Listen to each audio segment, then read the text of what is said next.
Candies! We're back with another vlog, and for today's video, I'm going to share with you 5 skincare items that you definitely need to purchase if you are a beginner in skincare. These items will surely help you to achieve the Korean glass skin that you've always wanted with just few steps.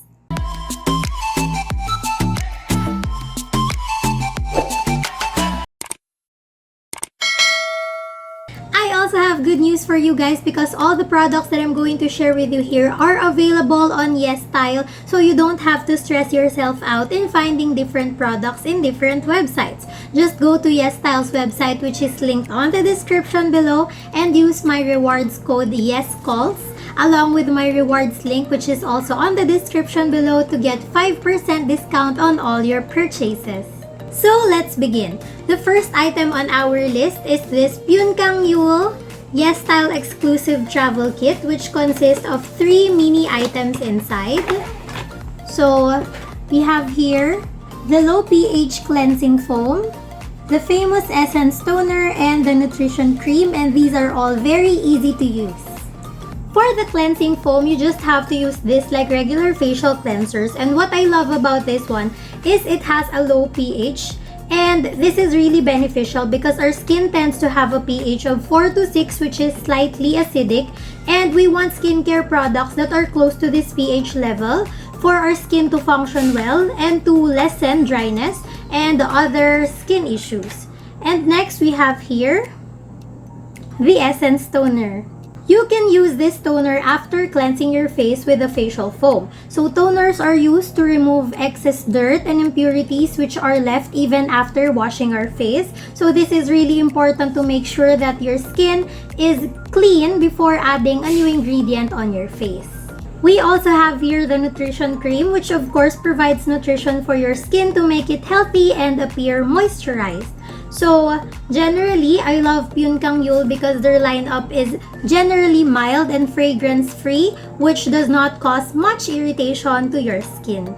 Next, we have here the Anua Heartleaf Soothing Toner with 77% Centella Asiatica. And if you've watched my previous Anua vlog, you'll know that this is one of my most favorite toners of all time because it's really mild, it's gentle, and it's really effective in cleaning my skin, and it can be seen when I apply this toner on a cotton pad. I have nothing more to say. This toner is a top tier, and just try it for yourselves. I'm sure that you will never regret buying this toner. Next is this Neogen Probiotics Relief Toning Pad, and to be honest, this is just one of the many skincare items on my wish list, and I'm really thankful to Yesstyle for letting me try this one. And this is really perfect in bringing back the elasticity of your skin. It also gives off a smooth texture to your skin while hydrating it. So this is how you're going to use this. You just have to open it, and then you're going to use this mini thongs, and then just push it, let it pop, and open it. And then make sure that your hands are clean, of course. You are going to get a piece. The thongs is used for sanitary purposes. So now that I've gotten this one, if you can see it, one side has curls or embossed circles, and the other one is just plain. So what you're going to do is use this embossed side to sweep over your nose, your forehead, your chin, and other specific areas of your face that you want to address. And after that, that's when you're going to flip it over and use this side to sweep all over your face. Just make sure, of course, that your face is already clean before using this one because it serves as like a toner with probiotics, and you can extend it up to your neck, and that's how you're going to use it. Next, we have here the Dear Klairs Rich Moist Soothing Cream. And this works as a moisturizer, so you can use this after using toner and serum. So it's very easy to use. You're just going to pat this on your face to quench dry skin and you're good to go.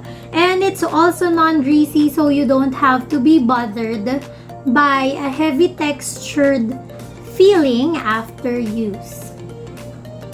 Lastly, we have here the Pure Lotus Leaf Masks, which come in two variants, the pink one and the blue one.